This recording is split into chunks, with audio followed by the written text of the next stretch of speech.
and get started. Thanks everybody for coming.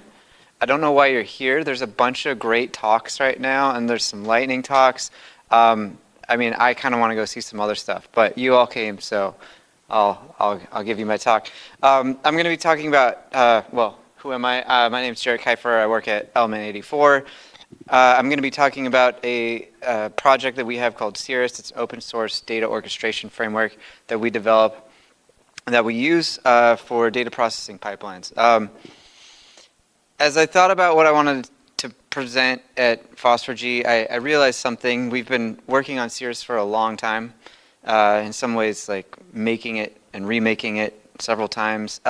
And with our focus on building geospatial data processing pipelines and orchestrating data lakes, Cirrus is a very critical component for us. But we really haven't talked about it publicly, so I felt like a presentation was overdue. At the same time, I don't just want to talk about Cirrus because it's a tool you might not even care about at the end of this. So I figured since we've been doing this a while, this isn't a new project, maybe I could tease a few lessons learned out of our time building it that might be more useful generally.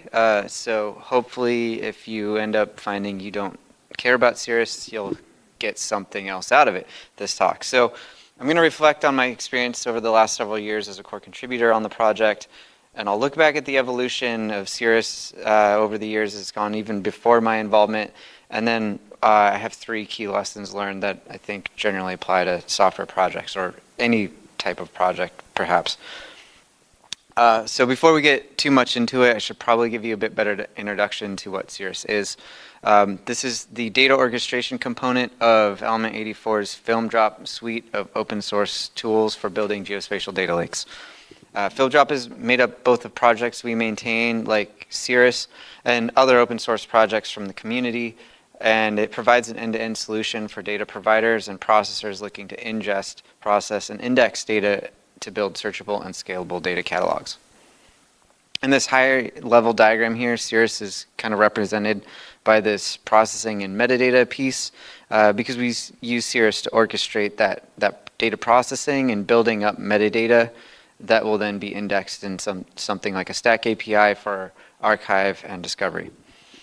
We use Cirrus to support many of our projects at a wide range of scales, from tiny projects, maybe processing up to a few hundred images a year, to massive scale processing some 30,000 items a day into catalog of millions.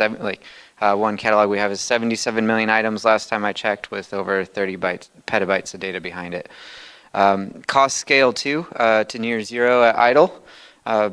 And the design allows picking the smallest viable compute for any given processing task within the pipeline that helps keep costs down even at load.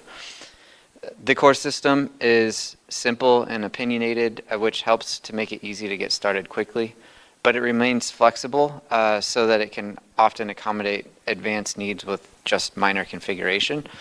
And it's extensible, so truly advanced use cases can build custom systems around the core infrastructure. That's a bit of an introduction, but I'm sure that isn't a great one. So let me tell you a story about how Cirrus came about and how it's evolved over the years to maybe help you understand it better. So I know this talk says 5 years, but in fact this in the title, but in fact this story goes all the way back to 2017. That's when Cumulus was first conceived by a handful of engineers from Development Seed and E84 that met together to come up with the design for a new cloud-based, event-driven orchestration solution for NASA's STACs.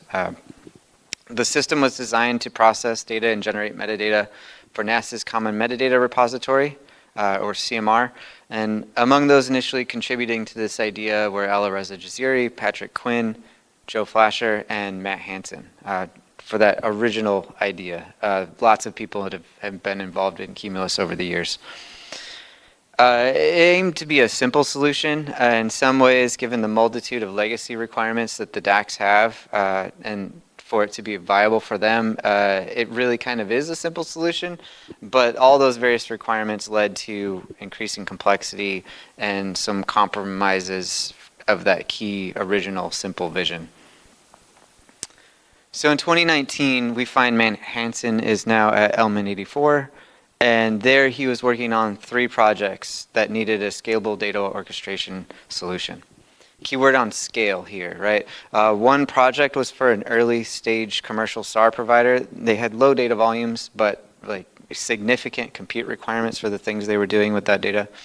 Well, another project required back processing the whole of the Sentinel-2 archive into cloud-optimized geotiffs and forward processing all new Sentinel-2 data in near real time. As a side note, that latter project ended up becoming the foundation of what is now 84 in AWS's Earthsearch data catalog, which we orchestrate entirely with Cirrus. Those big numbers I was talking about earlier, that's Earthsearch. We also see a big shift underway in this time frame because STAC is happening. This is also an effort that started in 2017 and was rapidly developing through this period, not just into a viable metadata specification, but also an entire ecosystem of tooling.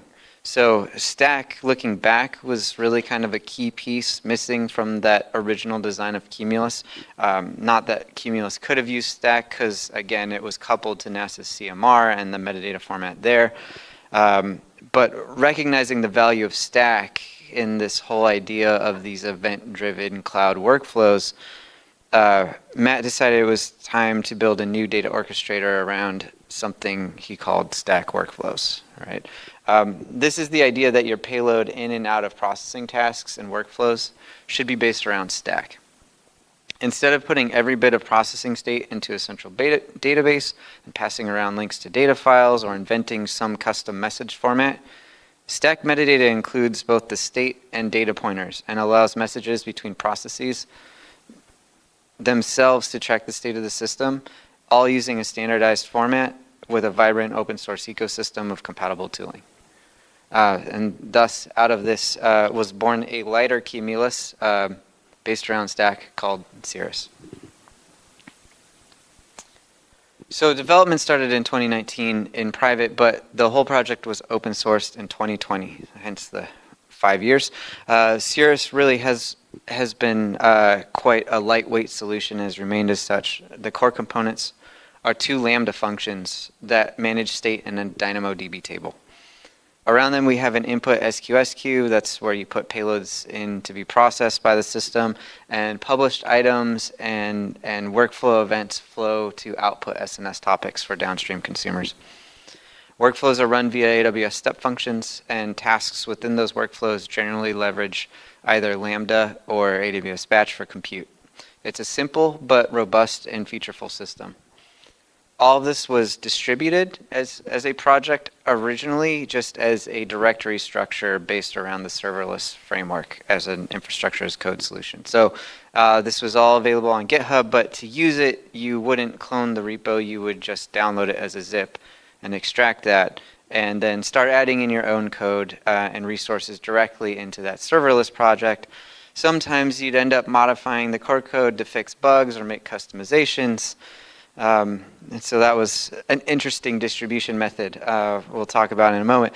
Also released as a part of this was a library called Cirrus lib, which was open source Python library for task authors that provided a number of helper functions and convenience classes to make it easier to write tasks to go be composed into these workflows, these step functions. So that whole copy the directory around model, that worked well for a little while, and really it was a pragmatic solution to proving out this idea and getting it in use across a bunch of projects. But you might imagine it had a pretty big flaw. Bug fixes and features were not getting upstream back into the open source repo because projects were having a hard time tracking what part of the code base was theirs and what part was the core, because everyone had their own copy of everything and it was hard to tell who owned what. It was into this, dare I say, chaotic sort of situation in 2021 that I started work on Cirrus development. Now, just some context about me. I don't normally talk about myself much in talks, but just gives you a little bit of a taste of the bias I had coming into this project. I have an education in geography and geospatial, but I had spent the 7 years prior to this working at a network engineering and network software startup, not anything geospatial. So when I started in 2021 at E84 and was dropped into this project, I didn't have the context to know how people were using this or what they were doing with it. All I was told was we need to untangle the project code from the core code ASAP and fix this problem. So I didn't know what I was doing, but I thought, great, I can fix this. I'd been making a lot of custom tools at that network startup for a while, so CLI development was a regular thing for me. So maybe I had a bias. Maybe you'd say I had a hammer and Cirrus was a nail. In any case, I did what I knew and I made a CLI for Cirrus.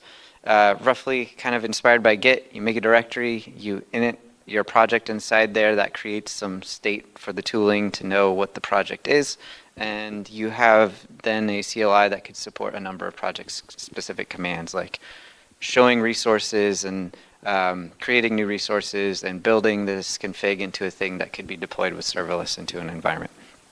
It was, again, an effective solution for a time. It solved the immediate need. All of the built-in code and resources were packaged up into this Python CLI. And so project-specific config and code lived in the user's project alone. Everything else came along as a Python dependency, essentially. But it propagated this coupling to the serverless framework. The entire structure of the project, all of the configs and CLI code, everything was dependent heavily on using serverless. So then we had a couple years where we had fixed the immediate problems. Things were going well. We were able to focus on improvements. So we worked on a number of these things. We fixed a number of bugs and made operational improvements to increase the stability of Cirrus deployments. I built a plugin system for the CLI so we could add functionality onto it. Like we had a project documentation build tool that would build the Cirrus documentation and all your project documentation into one package. So it was all in one place. We had a management CLI as well for interacting with Cirrus deployments and operating them. We added observability features. We also had this upgrade from serverless v2 to v3 and migrations for that and a bunch of stuff. One thing to note, I mentioned Cirrus lib earlier, this task author library. We ended up deprecating that, and we replaced it with a new Python library that we called STAC-task. This made it easier than ever to author tasks, but also started to decouple what we were doing here, this stack workflows, this task idea from Cirrus specifically. Yeah, the thinking was there that Cirrus was just an implementation of this stack workflows idea. So let's try to make this a thing that could maybe work across other orchestration solutions.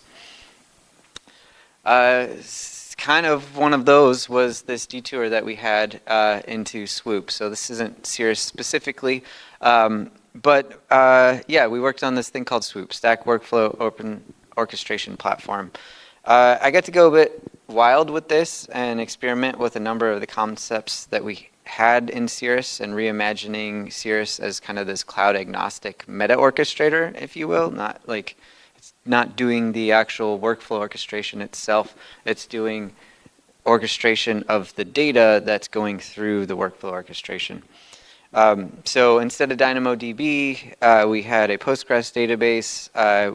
We had an API implemented around the OGC processes API specification. There were two backend components implemented in Go that integrated the system with the first workflow orchestrator to be supported, which was Argo Workflows on Kubernetes. Because the whole purpose of this was funded by a customer that wanted to run Cirrus cloud agnostically. They wanted to run it on Kubernetes. For me, this was a chance to try to address the pain points that I saw in Cirrus, things that didn't work well and some that still don't, honestly, that haven't been fixed yet. I wanted to fix those, and I got to experiment with that. We did target Kubernetes because of the funding behind this was driving that, but I always had this idea that we would be able to plug in any sort of orchestration backend into this, like step functions to reimagine how Cirrus was working, Azure Logic apps, potentially Airflow, whatever. Those could all just be integrated with a plugin sort of idea. We never finished this though, due to funding. We got a proof of concept put together. We just never got enough funding to be able to bring this to a production ready state. But I mention all of this because we learned a lot, and things that we learned from this project have gone back into Cirrus and been things that we've recently implemented or are in the Cirrus roadmap in a variety of places. So putting all this together, we managed to get this year, earlier this year in February, to a version 1.0. And this was 1.0 for two reasons. One, we've been doing this for a long time. We had worked out all of the known bugs, like race conditions and things in the system, so the state tracking was really reliable. And also, we stripped out all of the serverless from the core project. That included like the entire project CLI. So backstory on that, in 2024, serverless v4 was announced and it was no longer open source. So how could we have an open source tool that was based on a closed source build dependency? That just was untenable. So in April 2024, I wrote down a plan to get off serverless entirely and what a 1.0 release could look like. A month later, we had the initial PR up with the rework. We deleted 4,400 lines of code from the repo. Everything that I implemented in 2021 when I joined the project pretty much had been deleted. Like the entire CLI was gone. Everything serverless was gone. All the infrastructure as code configuration was gone. We decided this could be like bring your own infrastructure as code, if you will. And so all we had left were the core set of lambdas built into a single zip file for distribution. Okay, so there you go. That's the story of Cirrus. At least some of it. I left out a lot of details, of course, but looking to the future and reflecting back on this experience, here's where I come up with some 3 lessons from all of this. So number 1 is follow the money, okay? Who is paying for development here? As a professional services company, Element 84 is like, we don't get to set the direction for a lot of our work. Our customers are funding our work in open source. This means that their desires or their budgets really are what drive and define what it is that we can or can't do. We can only influence that direction so much. Sometimes we get customers that just want us to do whatever we think needs to be done because they recognize that our tech debt is their tech debt. Other times we have to find the easiest and not necessarily the best path to addressing customer needs. Even at a project company, someone is writing the check, right? Or if it's not even a company, we're talking about open source. There's that like XKCD about that dependency of that one guy in Nebraska. We see people volunteering their time, right? So who's putting up these resources is really the thing that we need to consider, because they're ultimately the ones that set the direction. And this has affected quite a bit of Cirrus development. And that's where we get to number 2. Number 2, the pendulum is real. The journey from where we begin to where we want to be is never direct. We always have things along the way that we learn that make us realize we just did a bunch of work that took us quite a ways off in the wrong direction, and we should just throw it all away, right? I don't think I'm the only one that does that regularly. This point also, like I mentioned, looks back at number 1, because that customer direction doesn't always align with where we're trying to go. Hopefully, though, we're always like getting closer to where we're trying to go. Even if we're tacking around trying to catch wherever that wind is blowing, we're still kind of moving forward. Perhaps the most profound example of this was that CLI deletion, right? Maybe that CLI was like wrong. Maybe I shouldn't have done that. Maybe if I knew more about Cirrus at the time, I would have taken a different approach. Did I diverge from the path, or was that really the right thing to do at the time? I'm not really sure. But this 1.0 release back in February, I know I made a mistake there, because when we deleted all the infrastructure as code from the repo, we no longer had a core reference set of the cloud resources that were required to even run the code that we are now packaging up and distributing. A few weeks ago, or I guess maybe a month and a half ago now, we added in a CloudFormation template, a minimal one, just to serve as a reference for those resources that would be required by deployments. I'm not sure that's the right answer. I'm not sure how other projects are dealing with this when you're packaging up code to run in the cloud, what the right solution is there. I'm wondering if anybody else has any ideas there, but this is the best that we've come up with now. And thus the pendulum swings, right? But this is okay because we learn from this. It's like optimizing the solution based on what we've learned, yeah? Number 3 is, I summarize, the vision remains unchanged. And in the case of Cirrus, I say that the vision is failures are inevitable. Those are just 3 words, but there's a lot in there. If failures are inevitable, we need to plan for them. We need a system that's designed to accommodate them.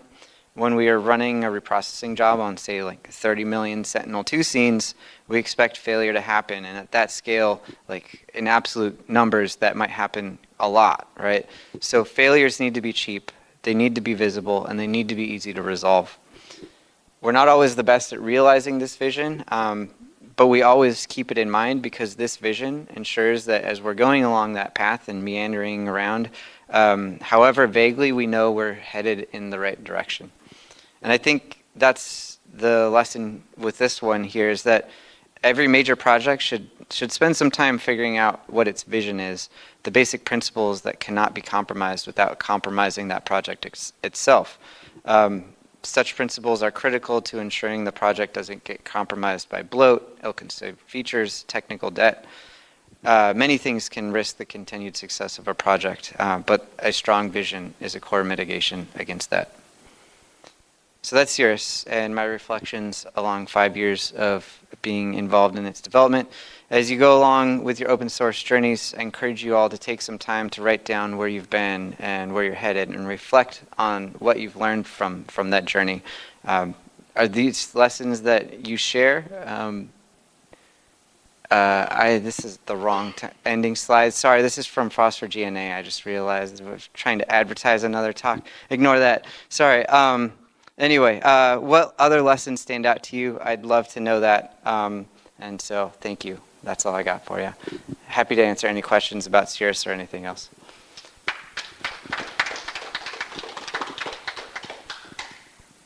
Yeah. Great thought, thanks. I have a sort of question, I guess maybe two questions. You mentioned that you've got STAC tasks. Yeah.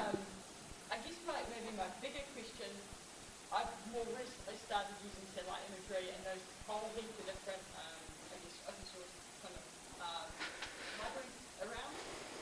STAC, for instance, exists. There are quite a few others that do STAC tasks. I guess what was your mindset when you, yeah. like what's the point of difference? Yeah, so Some of the other ones that this interacts, that you would use, some of the other libraries you use with in the orchestration, I guess. yeah, so let me go way back to like wait, where am I going? This one. So like this isn't, I have a better diagram of this elsewhere, but the workflows in there, those step functions, right? You have to define steps inside the step function to do processing. So those are what we call tasks. PyStack would be something that you might use inside of a task to do certain operations. Stack task is like a wrapper around all of your processing so that it can handle a standardized payload format that's being passed between these steps that's loosely based around stack. You can put stack items into it for things that if you have stack items for data, then that would be what you would use. You don't always have stack items because maybe this is like raw data or data that hasn't been stackified yet that's coming in, and the workflow is to generate that stack. So you might take an argument or some other type of reference to that data instead of stack. So we call it stack-like, I guess, payloads. But that's what stack task is for, is to handle all the boilerplate around writing code to be run as one of those tasks inside a larger workflow.